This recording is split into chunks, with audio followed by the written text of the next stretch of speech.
परयंक ग्रंथि बंध द्विगुणित भुजगा श्लेष संवीत जानो रंत प्राणावरोध व्युपरत सकल ज्ञान रुद्धेन्द्रियस्य आत्मन्यात्मानमेव व्यपगत करणं पश्यतस्तत्त्वदृष्ट्या शंभोर्वः पातु शून्ये क्षणघटितलय ब्रह्मलग्न समाधि पातु वो नीलकण्ठस्य कण्ठः श्यामाम्बुदोपमः गौरीभुजलता यत्र विद्युल्लेखेव राजते विद्युल्लेखेव राजते।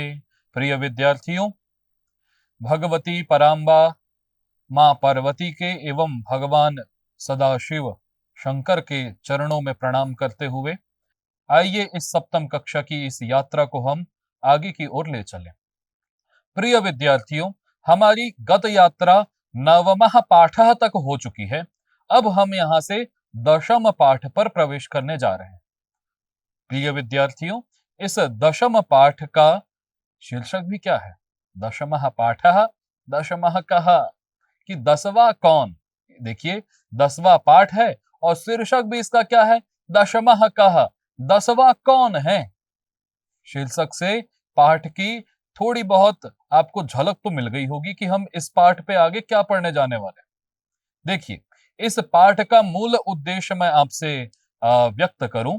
इस पाठ को पढ़ने का हमारा जो मेन एम है, मुख्य लक्ष्य है, वह आपको गिनती सिखाना है ना। एकम द्वे त्रीणी, और साथ साथ गिनती नहीं, हमको पूर्णार्थक संख्या भी जाननी है। जैसे कि प्रथम, प्रथमः, ये पूर्णार्थक है।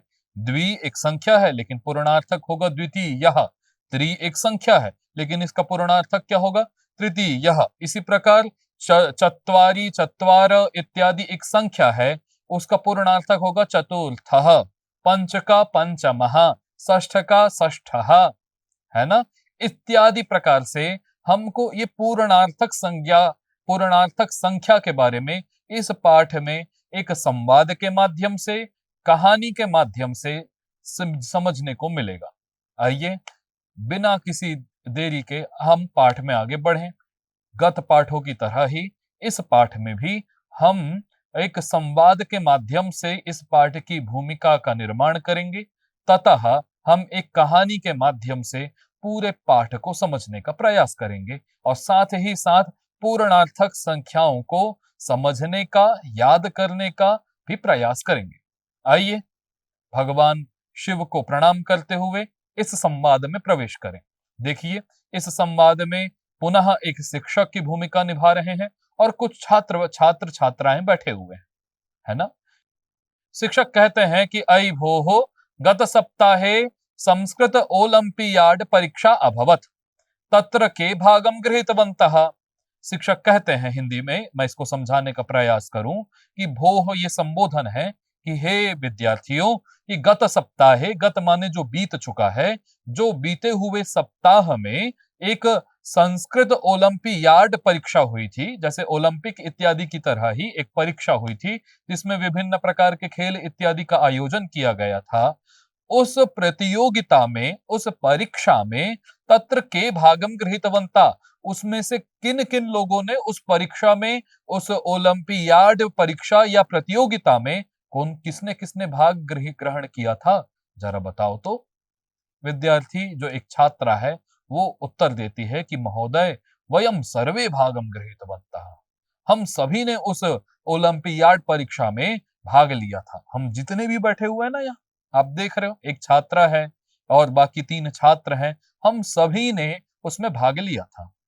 शिक्षक ने फिर अपनी उत्सुकता को आगे बढ़ाते हुए पूछा कि तत्र कः प्रथमम स्थानम प्राप्तवान, तो बताओ उस परीक्षा में प्रथम स्थान किसने प्राप्त किया। तो यहाँ एक छात्र जो आपको उस किनारे में दिख रहा है, वह कहता है इस दूसरे चित्र में कि महोदय, विद्याधरः प्रथमम स्थानम प्राप्तवान। अर्थात विद्याधर जो एक विद्यार्थी का नाम है, वो इनमें से कौन है ये हमें आगे पता चलेगा। उसने, उस विद्याधर नाम के एक विद्यार्थी ने प्रथम स्थान ग्रहण किया, पहला स्थान उसे ही मिला है। ठीक। शिक्षक ने कहा अभिनंदनम, आपका स्वागत है, अभिनंदनम, है ना। तर्हि द्वितीयः कः? प्रथम मैं जान गया कि प्रथमः विद्याधरः। द्वितीयः कः? दूसरा कौन है? ये भी जरा बताओ। तो एक छात्र है, उसने कहा कि महोदय सा प्रीति ही। वो प्रीति जो है ना, सा मैंने आपको पहले भी बताया है कि दूरस्थ के लिए हम सा का प्रयोग करते हैं और समीपस्थ के लिए एषा का, यदि स्त्रीलिंग में है तो। तो सा प्रीति, जो वह प्रीति है ना, उसने द्वितीय, वो जो द्वितीय स्थान उसने प्राप्त किया था। ठीक है। शिक्षक ने अपनी उत्सुकता और बढ़ाई और कहा कि अरे बहु सुंदरम, अरे बहुत अच्छी बात है। तस्याह अपि अभिनंदनम, उसका भी स्वागत है, अभिनंदन है। किसका? प्रीति का। तरही एक बात बताओ, तरही तृतीय स्थाने कह का वा अस्ति? तृतीय स्थान में कौन है? अब इस वाक्य पे ध्यान दीजिएगा आप। यहां पर लिखा कि स्थाने कह का। अगर कोई, अब देखो शिक्षक को पहले नहीं पता था कि कोई स्त्री प्रथम आई है कि कोई पुरुष, तो उन्होंने सामान्य रूप से पूछा कि कह प्रथमा। लेकिन जब द्वितीय स्थान की बारी आई तो वहां पर उनको पता चला कि मैंने प्रश्न तो किया था द्वितीय कह जो है पुल्लिंग में है, लेकिन उत्तर में क्या मिला? मुझे मिली स्त्री, कोई नहीं, प्रीति मिली, है ना, सा प्रीति ही। तो तृतीय प्रश्न उन्होंने दोनों तरीके से पूछा, कह में भी और का में भी। यदि स्त्री कह, कौन है भाई? कोई स्त्री होगी तो का अस्ति, कोई पुल्लिंग होगा तो कह अस्ति, है ना, कोई भी हो सकता है। महोदय, इसमें से जो ये पीछे बैठा हुआ एक छात्र, उसने उत्तर दिया कि महोदय तृतीयम स्थानम हेमलता प्राप्तवती, अर्थात तृतीय स्थान जो है वो हेमलता को प्राप्त हुआ है। यहाँ पर एक और बात विचारणीय है विद्यार्थियों। यहाँ देखिए, जो प्रथम स्थान जिसने प्राप्त किया, द्वितीय जिसने प्राप्त किया अथवा तृतीय जिसने प्राप्त किया, वह स्वयं अपने मुख से नहीं बता रहे कि मैं प्रथम हूं, कि मैं द्वितीय हूं, कि मैं तृतीय हूं, अपितु दूसरे उनकी प्रशंसा कर रहे हैं। कहने का अभिप्राय, यदि आपके गुण अच्छे हैं, आपके कार्य अच्छे हैं, तो व्यक्ति को, लोगों को, समाज को बताने की आवश्यकता नहीं है, वह स्वयं जान जाएंगे। अपने मुख से बड़ाई करने की, प्रशंसा करने की आवश्यकता नहीं है। जो अपने मुख से प्रशंसा करते हैं वे निश्चित ही रूप से ही वो अधिक प्रसिद्धि नहीं पा पाते। आइए आगे इस संवाद में बढ़े हम। शिक्षक कहते हैं कि अस्तु तस्याह अपि अभिनंदनम, उसका भी अभिनंदन है, स्वागत है। अन्य केपि किमपि स्थानम प्राप्तवन्तः किम? अच्छा, इसके बाद शिक्षक पूछते हैं कि उसका भी अभिनंदन है, और बताओ अन्य लोग भी कोई स्थान प्राप्त किए हैं क्या? प्रथम, द्वितीय, तृतीय तो मैं जान गया, इसके अतिरिक्त चतुर्थ, पंचमम इत्यादि स्थान भी कोई प्राप्त किया है? तो अब एक एक छात्र बोलने लगा कि देखो महोदय, अहम पंचमी अस्मि, मैं पंचमी हूं, अर्थात मेरा स्थान पांचवा था। दूसरे एक पीछे बैठे हुए एक छात्र ने कहा महोदय अहम चतुर्थः अस्मि, मैं चतुर्थ हूं। उसके पीछे बैठी हुई एक छात्रा ने कहा महोदय अहम नवमी अस्मि, मैं नवमी हूं। बात को आप समझिएगा, है ना, नवमी हूं अर्थात नौवां स्थान उसका था। अब यहां पर आप ध्यान क्या दीजिएगा, ऊपर के संवाद में जब आप देखेंगे स्त्री है, तो यदि अगर वो स्त्री है तो उसने अपना स्थान पंचमी बताया, यदि पुल्लिंग होता तो पंचमः बोलता। बात समझ रहे हैं आप मेरी? इसी प्रकार यदि स्त्री है तो उसने अपना स्थान नवमी बताया, परंतु यदि वो पुल्लिंग होता तो नवमः बोलता। अगर वो स्त्री है तो अपना स्थान दशमी बताएगी, परंतु यदि पुल्लिंग होता तो वो दशमः बोलता। अवगतम? समझ में आ रहा है आपको कि पुल्लिंग में और स्त्रीलिंग में कैसे पूर्णार्थ संख्या में भेद हो जाएगा। जैसे कि हम तिथि के लिए एकादशी, द्वादशी कहते हैं, परंतु यदि पुल्लिंग होता तो एकादशः, द्वादशः ऐसा कहते हैं। ठीक है। इसके बाद आप देखिए, अहो उत्तमम, शिक्षक ने कहा कि अहो उत्तमम, भवद्भ्यः सर्वेभ्यः आशीर्वादाः, तर्हि दशमः को अस्ति भो, है ना। शिक्षक कहते हैं कि बहुत अच्छी बात है, बहुत उत्तम बात है भाई, ये तो भवद्भ्यः सर्वेभ्यः आशीर्वादः, आप सभी के लिए मेरा आशीर्वाद है। आप अच्छे खूब बढ़ें, इसी तरीके से आप प्रतिदिन प्रगति के पथ पर बढ़ते रहें, मेरा आशीर्वाद है। परंतु ये बात तो बताओ, मैं प्रथम स्थान जान गया, द्वितीय जान गया, तृतीय भी जाना, अभी अभी इस छात्रा ने कहा कि मैं पंचमी हूं, पीछे बैठी हुई छात्रा ने कहा कि मैं नवमी हूं, और इस छात्र ने कहा कि मैं चतुर्था था। परंतु ये तो बताओ, आप सब में से 10वां कौन है? आप सब में से दसवा कौन है? तर्हि दशमः को अस्ति भो, दसवा कौन है भाई? ठीक। एक छात्र ने कहा कि दशमस्य विषये वयम न जानीमः श्रीमन। हे श्रीमन, दशमस्य विषये, हम दशम के विषय में कि दसवा कौन था, इस विषय में हम नहीं जानते श्रीमान, है ना। अब देखिए, शिक्षक ने कहा चलो ठीक है, चिंता मास्तु, चिंता की कोई आवश्यकता नहीं है। यदि आप दसवां नहीं जानते तो दसवां हम बता देते हैं। वयम अद्य दशमस्य विषये एकां कथां पठामः। आज हम दशमस्य विषये, आज दसवें के विषय में हम एक कथा आज जो है वो पढ़ने जा रहे हैं, है ना। अब देखिए, यहाँ पर वास्तव में वो पूछ रहे थे कि दसवां स्थान किसने प्राप्त किया, परंतु पढ़ाते पढ़ाते उन्हें एक दशम से संबंधित एक कथा उनके स्मरण में आ गई, उन्हें याद आ गई। उस कथा को वह यहाँ पर समझा रहे हैं, और इस कथा के माध्यम से हम ये पूर्णार्थक संख्या को हम याद कर पाएंगे, समझ पाएंगे। पर अभ्यास से ही तो सब चीज आती है, अभ्यास से ही विद्या आती है, और अनभ्यास से विषम विद्या। विद्या आ तो गई, लेकिन यदि आप अभ्यास नहीं करेंगे तो वह विद्या उतनी ही जल्दी विष के समान हो जाती है। आइए इस कथा में प्रवेश करें। सर्वप्रथम पूर्व की भांति मैं आपके समक्ष मूल संस्कृत पाठ को पढ़ूंगा, तदनंतर मैं उसके हिंदी भावार्थ को आपके साथ व्यक्त करूंगा। आइए, इसका मूल पाठ कुछ इस प्रकार है। एकदा दश बालकाः स्नानाय नदीम् अगच्छन्। ते नदीजले चिरं स्नानम् अकुर्वन्। ततः ते तीर्त्वा पारं गताः। तदा तेषां नायकः अपृच्छत्, अपि सर्वे बालकाः नदीम् उत्तीर्णाः? तदा कश्चित् बालकः सर्वान् पङ्क्तौ स्थापयित्वा अगणयत्, एकं, द्वे, त्रीणि, चत्वारि, पञ्च, षट्, सप्त, अष्ट, नव इति। सः आत्मानं न अगणयत्। अतः सः अवदत्, अरे वयं नव एव स्मः भो, दशमः नास्ति। अपरः अपि बालकः पुनः आत्मानं त्यक्त्वा अन्यान् बालकान् अगणयत्। तदा अपि नव एव आसन्। अतः ते निश्चयम् अकुर्वन् यत् दशमः नद्यां मग्नः। ते विषण्णाः तूष्णीम् अतिष्ठन्। तदा कश्चित् पथिकः तत्र आगच्छत्। सः तान् बालकान् दुःखितान् दृष्ट्वा अपृच्छत्, अयि बालकाः, युष्माकं दुःखस्य कारणं किम्? बालकानां नायकः अकथयत्, वयं 10 बालकाः स्नातुम् आगताः, इदानीं 9 एव स्मः, एकः नद्यां मग्नः इति। पथिकः तान् अगणयत्। तत्र 10 बालकाः तु आसन्। सः नायकम् आदिशत्, त्वं बालकान् गणय। सः 9 बालकान् एव अगणयत्।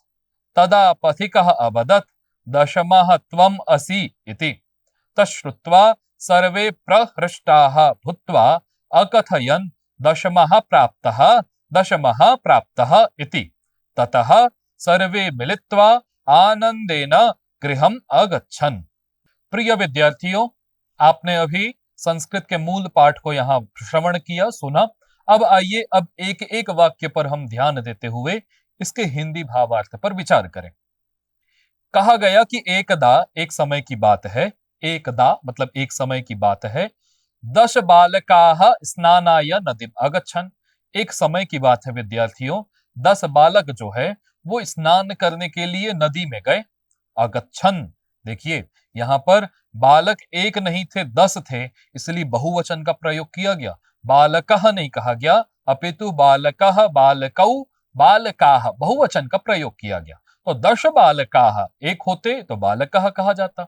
और यहाँ पर आप देखिए क्रिया को भी, अगच्छन्, यह भूतकाल की क्रिया है। अगच्छत् एक वचन में बनता है, अगच्छताम द्विवचन में बनता है, और अगच्छन् ये बहुवचन में बनता है। तो जब बालक 10 है तो क्रिया भी 10 होगी।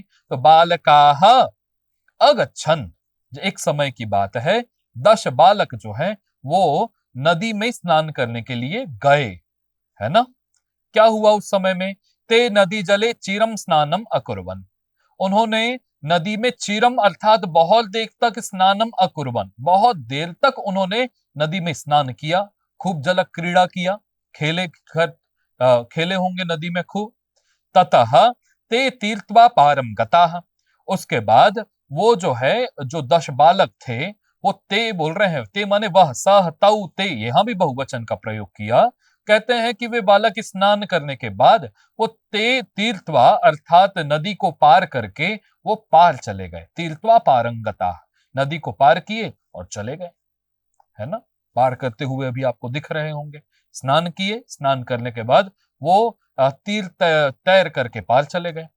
तदा तेषाम नायकः अपृच्छत्, उन 10 बालकों का जो समूह था ना विद्यार्थियों, उसमें से कैप्टन था। कैप्टन को हम जो है वो कप्तान बोल देते हैं हिंदी में, और उसे ही संस्कृत में नायक कहा जाता है। तो उस समूह का जो एक नायक था, वो तदा तेषाम नायकः, तेषाम बालकानाम नायकः, उन बालकों का जो एक नायक था, अपृच्छत्, पूछा उसने। दीजिए, ध्यान देते जाइएगा, यहाँ पर भूतकाल की क्रिया को समझाना भी उद्देश्य है हमारा। अगच्छन्, अकुर्वन्, अपृच्छत् इत्यादि प्रकार से, है ना। तो उसमें से जो एक नायक है वह पूछ पड़ा। क्या पूछा? अपि सर्वे बालकाः नदीम उत्तीर्णाः, क्या सभी बालकों ने नदी पार कर लिया? क्या सभी बालकों ने नदी पार कर लिया, उत्तीर्णा? तदा कश्चित् बालकः सर्वान् पंक्तौ स्थापयित्वा अगणयत्, तो जब नायक ने ऐसा पूछा तो उसमें से जो उस समूह में एक बालक है, उस बालक ने सभी बालकों को एक पंक्ति में बांधा कि एक के पीछे एक खड़े हो जाओ, दूसरे, तीसरा, चौथा, पांचवा, छठवा, और उसके बाद वह स्वयं गिनती करना चालू किया। बोलते हैं कि तदा कश्चित् बालकः, उसमें से कोई बालक है जिसने सर्वान अर्थात सर्वान बालकान, सभी बालकों को पंक्तौ स्थापयित्वा, पंक्ति में स्थापित किया, और अगणयत, और गणना चालू की। अब गणना कैसे कर रहा है वो, ध्यान से सुनिएगा। एकम, द्वे, त्रीणि, चत्वारि, पंच, षट, सप्त, अष्ट, नव, इतनी तक गिनती किया। उसके बाद अब आपसे प्रश्न है, कितने बालक स्नान करने आए थे? सर्वप्रथम वाक्य में ही लिखा कि 10 बालकाः, 10 बालक थे। गिनती कितनी की इसने? तो इसने एकम, द्वे, त्रीणि, चत्वारि, पंच, सप्त, पंच, षट, सप्त, अष्ट, नव, 9 ही गिनती कर पा रहा है। आए थे 10, रह गए 9। सह आत्मानम न अगणयत, उसने स्वयं की गणना करने भूल गया। वो 9 तो गिना, 10वां वो स्वयं था, लेकिन अपनी गणना वो नहीं किया। अब उसने क्या कहा कि अतः सह अवदत, अपनी गणना तो किया नहीं, इसीलिए उसने कहा कि अरे वयम नव एव स्मः भो, अरे हम तो 9 ही है भाई, हम तो आए थे 10 लेकिन 9 ही है। दशमः नास्ति, 10वां व्यक्ति है ही नहीं। अपरः, अब एक बालक से गलती हुई तो दूसरे बालक को आदेश दिया गया कि अब भाई अब तुम गिनती करो। अपरः अपि बालकः पुनः आत्मानं त्यक्त्वा अन्यान बालकान अगणयत, फिर दूसरे बालक ने भी गणना चालू की, लेकिन वह भी आत्मानं त्यक्त्वा, अपने आप को छोड़ करके सभी की गणना कर ली। तो जब अपने आप को ही उसने छोड़ दिया तो फिर से गिनती 9 पे अटक गई, है ना। तदा अपि नव एव आसन, दूसरे बालक के द्वारा गिनती किए जाने के बाद भी गणना 9 ही रही। अतः ते निश्चयम अकुर्वन्, अतः उसके बाद उसने एक निश्चय किया कि यत दशमः नद्याम मग्नः, तो उसने निश्चित किया कि हम तो 9 ही है गिनती में, जो 10वां है ना वो निश्चित रूप से पानी में मग्न हो गया होगा, नदी में मग्न हो गया होगा, डूब गया होगा, है ना। ते विषण्णाः तुष्णिम अतिष्ठन्, उसके बाद जो सभी के सभी जो वो बालक थे वो निषण्णाः दुखिताः, दुखी होकर के, तुष्णिम अर्थात तो चुप हो गए, और चुप होकर के वहीं खड़े रहे। अब हुआ क्या आगे? तदा कश्चित् पथिकः तत्र आगच्छत्, उसी समय में एक पथिक, एक राहगर, पथ में चलने वाले लोग कोई आए और वहां पर आए। उन्होंने, उस पथिक ने पूछा कि सह तान बालकान दुखितान दृष्ट्वा अपृच्छत्, उस पथिक ने उन बालकों को दुखी खड़े देख करके, दुखित देख करके उन बालकों से पूछा कि अयि बालकाः युष्माकं दुःखस्य कारणम किम, तुम्हारे दुख का कारण क्या है भाई, ये तो बताओ, है ना। अब कोई किसी को दुखी देखेगा तो निश्चित रूप से पूछेगा, और वो भी बच्चे, तो बच्चों तुम्हारे दुख के कारण क्या है, ये मुझे बताओ। बालका नाम नायकः अकथयत, बालक का जो नायक था, बालकों का जो एक नायक कैप्टन, उसने कहा कि वयम 10 बालकाः स्नातुम आगताः, हम जो है वयम अर्थात हम सभी 10 बालकाः स्नातुम आगताः, हम 10 बालक जो है वो स्नान करने के लिए हम इस नदी के पास आए थे। इदानीं नव एव स्मः, अब हम 9 ही रह गए हैं। एकः नद्यां मग्नः, एक जो है वो नदी में डूब गया, मग्न हो गया, जिस कारण हम दुखी हैं। पथिकः तान अगणयत, पथिक ने उसे उसकी गणना की, है ना, और गणना करके कहा कि तत्र 10 बालकाः तु आसन, यहां पर तो 10 बालक तो है भाई, मैं जैसा देख पा रहा हूं यहां तो 10 बालक हैं। सह नायकम आदिशत, उसने नायक को एक निर्देश दिया कि हे नायक, त्वम बालकान गणय, तुम फिर से बालकों की गणना करो, मैं जब गणना करता हूं तो 10 हुए, तुम भी एक बार गणना करो, कैसे 10 नहीं होंगे, देखते हैं। सह नव बालकान एवं अगणयत, नायक ने गणना की, और गणना करने के बाद फिर से अपने आप को छोड़ करके उसने कहा अरे हम तो 9 ही हैं, उसने 9 तक की ही गिनती की। कैसे गिनती की हुई होगी, फिर से अभ्यास करो। एकम द्वे त्रीणि चत्वारि पंच षट सप्त अष्ट नव, यहां तक गिनती की होगी, 9 पे गिनती फिर से रुक गई। तदा पथिकः अवदत्, पथिक ने तुरंत कहा कि हे दशमः त्वम असि, 10वें तुम हो, 9 तो गिन रहे हो और 10वां कौन है, 10वें तुम हो, है ना।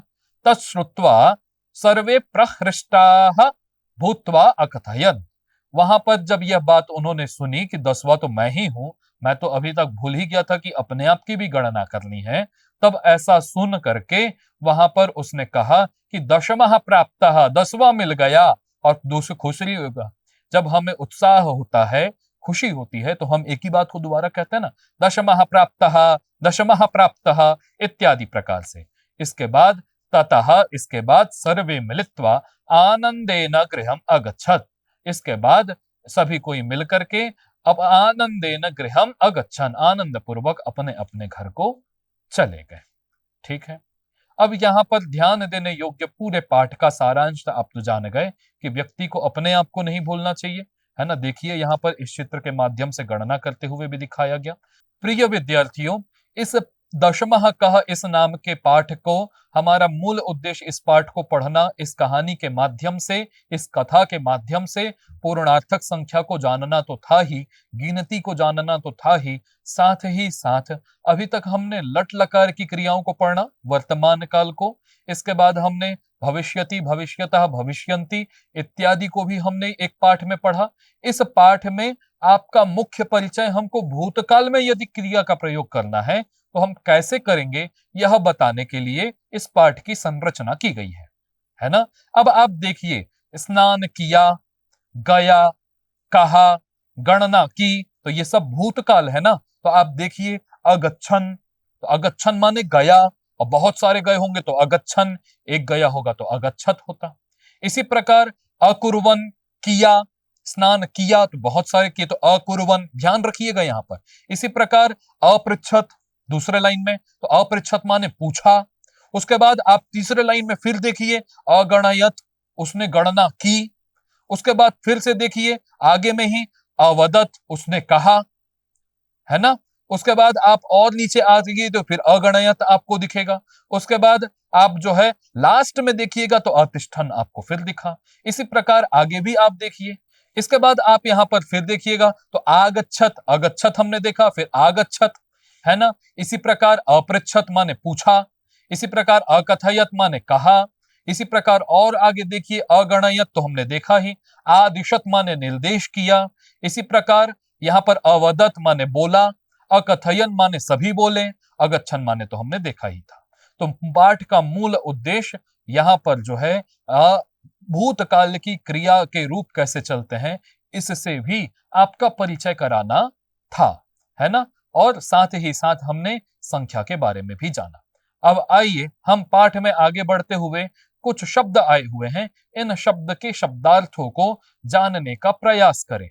विधि उसी प्रकार है, मूल शब्द, उसके बाद सामान्य संस्कृत अर्थ, फिर हिंदी अर्थ, फिर उसके इंग्लिश अर्थ को भी हम जानेंगे।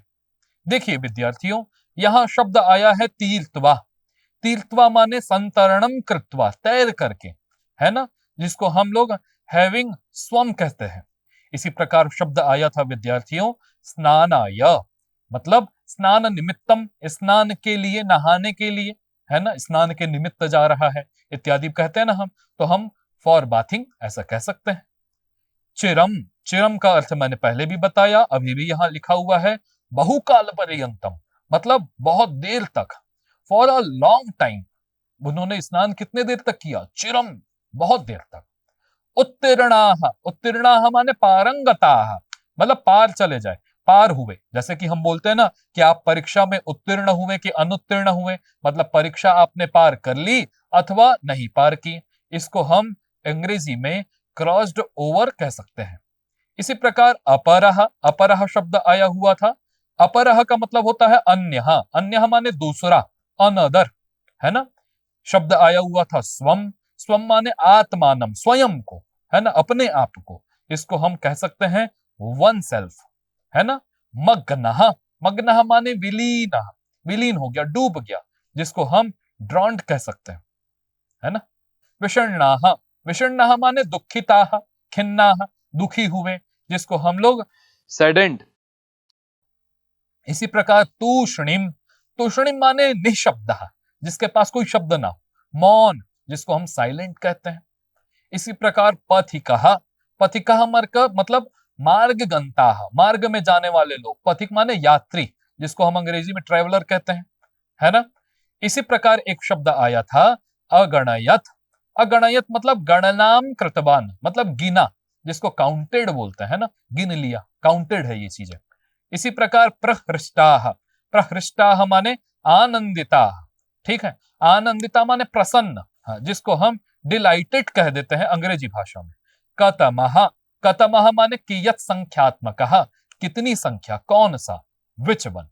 तो इस प्रकार हमने पाठ में आए हुए जो शब्द हैं उनके शब्दार्थों को सामान्य संस्कृत, हिंदी, अंग्रेजी भाषा में जाना। निश्चित रूप से आप इसे अपनी मातृभाषा में लिखिएगा। धन्यवाद।